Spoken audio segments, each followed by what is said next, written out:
ആദ്യമായി ഈ ദൈവസന്നിധിയിൽ നിന്നുകൊണ്ട് ദൈവത്തെ സാക്ഷ്യപ്പെടുത്താനായി എനിക്ക് ഒരു അവസരം തന്ന ദൈവകുമാരനും പരിശുദ്ധ അമ്മയ്ക്കും 1000 നന്ദി രേഖപ്പെടുത്തുന്നു. എൻ്റെ പേര് മാഗി. ഞാൻ തൃശ്ശൂർ ജില്ലയിൽ അരിമ്പൂരിൽ നിന്നാണ് വരുന്നത്. ഞാൻ 2024 ഫെബ്രുവരി 10-ാം തീയതിയാണ് ആദ്യമായി ഇവിടെ ഉടമ്പടി എടുത്തത്. ഞാൻ 3 തവണ ഉടമ്പടി പുതുക്കുകയുണ്ടായി. അതിനുശേഷം എൻ്റെ ജീവിതത്തിൽ ധാരാളം അനുഗ്രഹങ്ങൾ ദൈവം നൽകുകയുണ്ടായി. ആദ്യമായി പറയുകയാണെങ്കിൽ ഞാനൊരു റിട്ടയേർഡ് അധ്യാപികയാണ്. എൻ്റെ സർവീസ് കാലത്ത് എൻ്റെ പേരിൽ ഒരു കേസ് ഉണ്ടായിരുന്നു. അത് കൂടെ വർക്ക് ചെയ്യുന്നൊരു അധ്യാപിക എന്നെയും മറ്റ് 2 അധ്യാപകരെയും ഉൾപ്പെടുത്തിക്കൊണ്ട് നൽകിയ ഒരു ക്രിമിനൽ കേസായിരുന്നു. അതിൽ നിന്ന് വിടുതൽ ലഭിക്കുന്നതിന് വേണ്ടി വളരെയധികം പ്രാർത്ഥിച്ചിരുന്നു. എന്നെ വളരെയധികം തളർത്തിയ, മാനസികമായും ശാരീരികമായും തളർത്തിയ ഒരു കേസായിരുന്നു. കാരണം ഒരു നിരപരാധിയായ ഞങ്ങൾക്കെതിരെ നൽകിയ ഒരു കേസായിരുന്നു. പക്ഷെ 8 വർഷം കഴിഞ്ഞിട്ടും ആ കേസിൻ്റെ ഒരു വിധി വന്നില്ല. കേസ് വിചാരണയ്ക്ക് എടുത്തിട്ടും ഉണ്ടായിരുന്നില്ല. പക്ഷെ ഇവിടെ ഉടമ്പടി എടുത്തതിന് ശേഷം ആ കേസ് ആ മജിസ്ട്രേറ്റ് എടുക്കുകയും എന്നെ മാത്രം ഒഴിവാക്കിക്കൊണ്ട് ആ കേസിന് വിധി വരികയും ചെയ്തു. അതെനിക്ക് എൻ്റെ ജീവിതത്തിൽ മറക്കാനാവാത്തൊരു സംഭവമാണ്. പ്രത്യേകിച്ച് എടുത്ത് പറയുകയാണെങ്കിൽ ഒക്ടോബർ 26-ാം തീയതി ജപമാല റാലിയിലും ഈ നിയോഗം വെച്ച് ഞാൻ പ്രാർത്ഥിച്ചിരുന്നു. കാരണം ഞാൻ റിട്ടയർ ചെയ്തിട്ട് ഇപ്പോൾ 4 വർഷമായി. റിട്ടയർമെൻറ്റിന് മുൻപുള്ള ഒരു കേസായിരുന്നു ഇത്. ആ ജപമാല റാലി കഴിഞ്ഞ് വീട്ടിലെത്തി 2 ദിവസത്തിന് ശേഷം എനിക്ക് വക്കീലിൻ്റെ ഭാഗത്തുനിന്ന് വെളിവരികയാണ് ടീച്ചറെ ഒഴിവാക്കിക്കൊണ്ട് കേസ് വിധിയായെന്ന്. എനിക്ക് ഒരിക്കൽ പോലും ആ വിചാരണയ്ക്കോ കേസിനോ അവിടെ അറ്റൻഡ് ചെയ്യാനായിട്ട് പോകേണ്ടി വന്നില്ല. അതിനു മുൻപ് തന്നെ, കാരണം വിളിക്കുമ്പോഴെല്ലാം ഈ കേസ് മാറ്റി വയ്ക്കുകയായിരുന്നു. അതിനു മുമ്പ് തന്നെ എന്നെ ഒഴിവാക്കിക്കൊണ്ട് ആ കേസിന് വിധി വരിക എന്ന് പറയുന്നത് അമ്മ മാതാവിൻ്റെ മധ്യസ്ഥതയിൽ ദൈവകുമാരൻ എൻ്റെ ജീവിതത്തിൽ ചെയ്തു തന്ന ഒരു അനുഗ്രഹമാണെന്ന് ഞാൻ വിശ്വസിക്കുന്നു. അതിന് 1000 നന്ദി ഞാൻ രേഖപ്പെടുത്തുകയാണ്. മാത്രമല്ല, ഞാൻ ഉടമ്പടി തൈലവും ഒപ്പം കാശുരൂപവും വെച്ച് പ്രാർത്ഥിക്കാറുണ്ട്. ഉടമ്പടി ഉപ്പും വെച്ച് പ്രാർത്ഥിക്കാറുണ്ട്. കരഞ്ഞ് പ്രാർത്ഥിക്കുന്ന പല അവസരങ്ങളും എൻ്റെ ജീവിതത്തിൽ ഉണ്ടായിട്ടുണ്ട്. പിന്നെ എൻ്റെ മൊബൈൽ വളരെയധികം ഡോക്യുമെൻറ്റ്സ് അടങ്ങിയൊരു മൊബൈലായിരുന്നു. അത് നഷ്ടപ്പെട്ടിട്ട് പോയ വഴികളിലൂടെയെല്ലാം അത് തെരഞ്ഞുവെങ്കിലും അത് കണ്ടെത്താനായില്ല. ഉടമ്പടി തൈലം വെച്ച് ഞാൻ പ്രാർത്ഥിച്ചതിൻ്റെ ഫലമായി ആ അന്വേഷിച്ചു പോയ വഴികളിൽ നിന്നും ലഭിച്ചൊരു വ്യക്തി അവിടുത്തെ ഇടവക വികാരിയുടെ കയ്യിൽ ഈ മൊബൈൽ കൊണ്ടു കൊടുക്കുകയും അത് ലഭിക്കുകയും ചെയ്തു. എനിക്ക് ഉറച്ച വിശ്വാസമുണ്ട് അമ്മ മാതാവ് തന്നെയാണ് എൻ്റെ മൊബൈൽ കണ്ടെടുത്ത് തന്നതെന്ന്. ഞാൻ അങ്ങനെയാണ് പ്രാർത്ഥിച്ചിരുന്നത്. അമ്മേ, എനിക്കിന്ന് കണ്ടെത്താൻ കഴിഞ്ഞില്ല, ഇനി അമ്മ തന്നെ എനിക്കത് കണ്ടെടുത്ത് തരണം. അത് ലഭിച്ചു. അതും എനിക്ക് ലഭിച്ച ഒരു അനുഗ്രഹമാണ്. മാത്രമല്ല, ഈ അച്ഛൻ ഇവിടെ പറഞ്ഞിട്ടുള്ള അനുസരിച്ച് ഉള്ള ഉടമ്പടിയിൽ എടുക്കുമ്പോൾ നമ്മൾ വിശുദ്ധിക്ക് വേണ്ടി, ആത്മീയ വിശുദ്ധിക്ക് വേണ്ടി ചെയ്യുന്ന എല്ലാ ദിവസവും കുർബാനയ്ക്ക് പോവുക എന്ന് പറഞ്ഞ് എനിക്ക് ബുദ്ധിമുട്ടായിരുന്നു. കാരണം എൻ്റെ കാലിന് വേദന പോലെ നടക്കാൻ കുറച്ച് ബുദ്ധിമുട്ടായിരുന്നു. പക്ഷേ ആ വേദനകളെല്ലാം മറന്ന് ഉടമ്പടിക്ക് ശേഷം ഞാൻ എല്ലാ ദിവസവും കുർബാനയ്ക്ക് പോകുന്നുണ്ട്. 2 ആഴ്ച കൂടുമ്പോൾ കുമ്പസാരിക്കുന്നു. അതിൽ പറഞ്ഞിട്ടുള്ള കാര്യങ്ങളെല്ലാം ചെയ്യാൻ എനിക്ക് സാധിക്കുന്നുണ്ട്. ഇതെല്ലാം അപ്പം ഇപ്പോൾ എനിക്ക് കാലിൻ്റെ വേദന പറയുകയാണെങ്കിൽ എനിക്ക് നടക്കാവുന്ന വേദനയേ ഉള്ളൂ. ദിവസവും പോകുമ്പോൾ ഞാൻ കൂടുതൽ എനർജറ്റിക് ആവുകയാണ് ചെയ്യുന്നത്. നടന്ന് പള്ളിയിൽ പോകുക, ദിവസവും പള്ളിയിൽ പോകുവാനും കുർബാന സ്വീകരിക്കാനും സാധിക്കുന്നു എന്നുള്ളത് വലിയൊരു അനുഗ്രഹമായി ഞാൻ കാണുന്നു. മറ്റൊരു കാര്യം, മറ്റുള്ളവർ ക്ഷമിച്ച് പ്രാർത്ഥിക്കുവാനുള്ള ഒരു ശക്തിയാണ് എന്നെ മുന്നോട്ട് നയിച്ചത്. മാത്രമല്ല, തന്നെ സ്നേഹിക്കുന്നവർക്ക്, തൻ്റെ പദ്ധതി അനുസരിച്ച് വിളിക്കപ്പെട്ടവർക്ക് ദൈവമെല്ലാം നന്മയ്ക്കായി മാത്രമേ പരിണമിപ്പിക്കുകയുള്ളൂ എന്ന് അരുളി ചെയ്തിട്ടുണ്ട്. എൻ്റെ ജീവിതത്തിൽ അത് യാഥാർത്ഥ്യമായിട്ടുണ്ട്.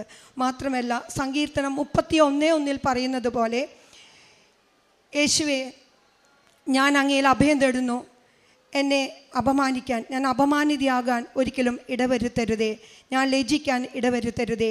ഈ ദൈവവചനം എന്നെ പലപ്പോഴും മുന്നോട്ട് നയിച്ചിട്ടുണ്ട്. എൻ്റെ ജീവിതത്തിൽ പലപ്പോഴും മറ്റുള്ളവരിൽ നിന്ന് പല കുറ്റാരോപണങ്ങളും കേൾക്കേണ്ടി വന്നിട്ടുണ്ടെങ്കിൽ എല്ലാം തന്നെ ഞാൻ അവർക്ക് വേണ്ടി ക്ഷമിച്ച് പ്രാർത്ഥിക്കുവാനും ഈശോയുടെ കുരിശിനോട് ചേർത്ത് അത് സഹിക്കുവാനും പ്രാർത്ഥിക്കുവാനുള്ള ഒരു അനുഗ്രഹം എനിക്ക് ലഭിച്ചിട്ടുണ്ട്. ഇനി ഞാൻ ചെയ്തിട്ടുള്ള മാത്രമല്ല, കൊന്ത ചെല്ലുവാനും ഉള്ള ധാരാളം അവസരങ്ങൾ എനിക്ക് എപ്പോഴും കൊന്ത ചെല്ലുക. പള്ളിയിൽ പോകുമ്പോഴാണെങ്കിലും ബസ്സിൽ പോകുമ്പോഴാലും ആരും കൂട്ടുകൂടി പോകാനല്ല എനിക്കിഷ്ടം. കാരണം പ്രാർത്ഥിക്കാനുള്ള അവസരം അപ്പോഴാണ് കൂടുതൽ ലഭിക്കുന്നത്. അപ്പോൾ കൊന്ത ചെല്ലുവാനും കരുണക്കൊന്ത ചെല്ലുവാനും എല്ലാം ഞാൻ പ്രാർത്ഥിച്ചുകൊണ്ടാണ് എപ്പോഴും പള്ളിയിൽ പോകുന്നതും തിരിച്ചു വരുന്നതും. ഇതെല്ലാം ഒരു അനുഗ്രഹമായി ഞാൻ കാണുന്നു. മാത്രമല്ല, മറ്റൊരു കാര്യം എനിക്ക് പറയാനുള്ളത്, ഞാൻ ചെയ്തിട്ടുള്ള കാരുണ്യ പ്രവർത്തനങ്ങൾ എടുത്തു പറയുമ്പോൾ, ഞാൻ ആൽഫ പാലിയേറ്റീവിൽ സോഷ്യൽ വർക്കറായിട്ട് ഇപ്പോൾ ജോലി ചെയ്യുന്നുണ്ട്. അപ്പോൾ ഒരു ദിവസം 12 വീട്, ആഴ്ചയിൽ ഒരു ദിവസമാണ് അതിന് പോകുന്നത്. അപ്പോൾ 12 വീട്ടിലെ രോഗികളെങ്കിലും, ക്യാൻസർ പേഷ്യൻസ്, കിഡ്നി പേഷ്യൻസ്, അതുപോലെ ഹാർട്ട് പേഷ്യൻസ് പലരെയും കാണുവാനും അവർക്ക് സാന്ത്വനം നൽകുവാനുള്ളൊരു അവസരം എനിക്ക് ലഭിച്ചിട്ടുണ്ട്. അതിനും ദൈവത്തിന് ഞാൻ നന്ദി പറയുന്നു. എന്നാൽ കഴിയുന്ന രീതിയിൽ സാമ്പത്തികമായും അവരുടെ ആവശ്യങ്ങളിൽ പല സഹായങ്ങൾ ചെയ്യുവാനും എനിക്ക് സാധിക്കുന്നുണ്ട്.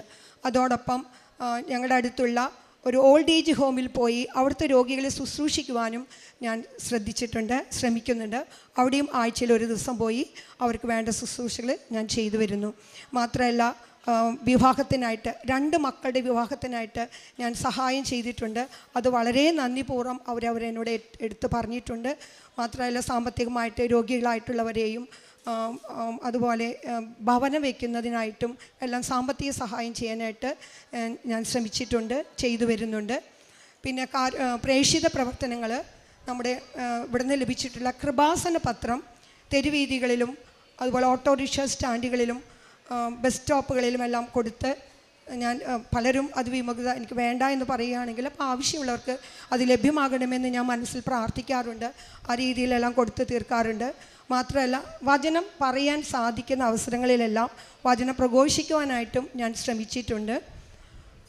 ഇനി എൻ്റെ ജീവിതത്തിൽ ഇത് കൂടാതെ ധാരാളം അനുഗ്രഹങ്ങൾ ദൈവം നൽകിക്കൊണ്ടിരിക്കുന്നുണ്ട്. ഞാൻ എച്ചമായിട്ട് പ്രൊമോഷൻ ആയതുപോലും ഈശോയുടെ ഒരു അനുഗ്രഹം കൊണ്ടായിരുന്നു. എൻ്റെ ഭർത്താവ് മരിച്ചിട്ട് 10 വർഷമായി. ഈ ഈശോയിലും മാതാവിനോടുള്ള ഒരു കൃപയിലാണ് ഞാൻ ജീവിച്ചു വരുന്നത്. ആ അനുഗ്രഹം എന്നെ പലപ്പോഴും താങ്ങി നിർത്തുന്നുണ്ട്. മാതാവിനോടുള്ള ഈ കൊന്തയിലും അതുപോലെ ഇപ്പോൾ നമ്മുടെ ഈ പ്രാർത്ഥന, അഞ്ചരിക്കുള്ള പ്രാർത്ഥന എന്നും എന്നെ മാതാവ് ആ സമയത്ത് വിളിക്കുന്നു. പ്രാർത്ഥന ചൈതന്യത്തിൽ ജീവിക്കുവാനും മറ്റുള്ളവരെ പ്രാർത്ഥനയിലേക്ക് അടുപ്പിക്കുവാനും എനിക്ക് സാധിക്കുന്നുണ്ട്. അതിനെല്ലാം ദൈവമാതാവിനും ഈശോയ്ക്കും കോടാനുകോടി നന്ദി പറയുന്നു. പ്രവാചകൻ്റെ പുസ്തകം 40:31. ദൈവത്തിൽ ആശ്രയിക്കുന്നവർ വീണ്ടും ശക്തി പ്രാപിക്കും. അവർ കഴുകന്മാരെ പോലെ ചിറകടിച്ചുയരും. അവർ ഓടിയാലും ക്ഷീണിക്കുകയില്ല, നടന്നാൽ തളരുകയില്ല. മാജി എന്ന് പറയുന്ന ടീച്ചർ പരിശുദ്ധ അമ്മ മാതാവിൻ്റെ തിരുനടയിൽ ഉടമ്പടിയെടുത്ത് ജീവിക്കുകയും അതിലൂടെ ലഭിച്ച സവിശേഷമായ അനുഗ്രഹങ്ങളെ ലോകസമക്ഷം സാക്ഷ്യപ്പെടുത്തുകയുമാണ്. പ്രത്യേകമായിട്ട് സഹോദരി പങ്കുവയ്ക്കുന്നത് സർവീസ് കാലത്തുണ്ടായ ഒരു ക്രിമിനൽ കേസ്. ആ കേസ് ഏറെ പ്രയാസപ്പെടുത്തുകയും 4 വർഷത്തോളമായിട്ടും അതിന് പരിഹാരമില്ലാതെ മുന്നോട്ട് പോയപ്പോൾ അമ്മ മാതാവിൻ്റെ തിരുനടയിൽ ഉടമ്പടിയെടുത്ത് പ്രാർത്ഥിക്കുന്നതിലൂടെ കേസിൽ നിന്ന് അന്യായമായി പ്രതി ചേർക്കപ്പെട്ടത് അതിൽ നിന്ന് പൂർണ്ണമായി വിടുതൽ ലഭിച്ച് സ്വസ്ഥതയുടെ ജീവിതം മുന്നോട്ട് കൊണ്ടുപോകുവാൻ സഹായിച്ചതിനെക്കുറിച്ചാണ്. അതോടൊപ്പം തന്നെ കുടുംബത്തിൻ്റെ മറ്റെല്ലാ മേഖലകളിൽ ലഭിച്ച അനുഗ്രഹത്തെയും സാക്ഷ്യപ്പെടുത്തുന്നു. പരിശുദ്ധ അമ്മയുടെ തിരുനടയിൽ നാം ഉടമ്പടിയെടുത്ത് പ്രാർത്ഥിക്കുമ്പോൾ നമുക്ക് ലഭിക്കുന്ന ഒരു ആത്മബലമാണ്, ഏതാപത്തിൽപ്പെട്ടാലും എൻ്റെ കർത്താവ്, എൻ്റെ അമ്മ മാതാവ് അതിൽ നിന്നും എന്നെ വിടുവിക്കും എന്നൊരു പ്രത്യാശ. അതോടൊപ്പം തന്നെ സഹോദരങ്ങളുടെ ജീവിതങ്ങളെ അനുകമ്പയോടുകൂടി കാണുവാനും ആവുന്നത്ര നന്മകൾ ചെയ്തു കൊടുത്തുകൊണ്ട് അത് നമുക്ക് സന്തോഷമായി പകരും വിധം ജീവിക്കുവാൻ നമുക്ക് സാധിക്കുന്നുവെന്നുള്ളതും ഉടമ്പടി ജീവിതത്തിൻ്റെ പ്രത്യേകതയാണ്. നാം ഈ സാക്ഷ്യം കേൾക്കുമ്പോൾ നാം കടന്നു പോകുന്ന ജീവിതത്തിൻ്റെ പ്രതിസന്ധികളെ അമ്മ മാതാവ് വഴി ഈശോയ്ക്ക് നമുക്ക് സമർപ്പിക്കാം. അത് കേസിൽ നിന്നുള്ള വിടുതലാവാം, ചില പ്രത്യേകമായ മനഹാനിയും സങ്കടങ്ങളും അതിൽ നിന്ന് മോചനമാവാം, ചില പ്രത്യേകമായ സാഹചര്യങ്ങളിൽ മറ്റുള്ളവർ നമ്മളെ തെറ്റിദ്ധരിക്കുകയും ഒറ്റപ്പെടുത്തുകയും ചെയ്യുന്നതിലൂടെ നാം കടന്നു പോകുന്ന വേദനകളാവാം.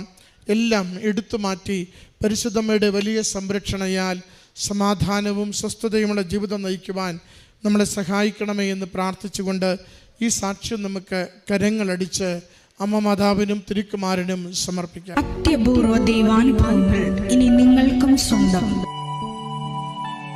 ഈ യൂട്യൂബ് ചാനൽ ഇതുവരെ സബ്സ്ക്രൈബ് ചെയ്തിട്ടില്ലെങ്കിൽ ഇപ്പോൾ തന്നെ സബ്സ്ക്രൈബ് ചെയ്യുക. ഈ വീഡിയോ ഇപ്പോൾ തന്നെ നിങ്ങളുടെ സുഹൃത്തുക്കൾക്ക് ഷെയർ ചെയ്തുകൊണ്ട് കർത്താവിന്റെ പ്രേക്ഷിതരാകുക.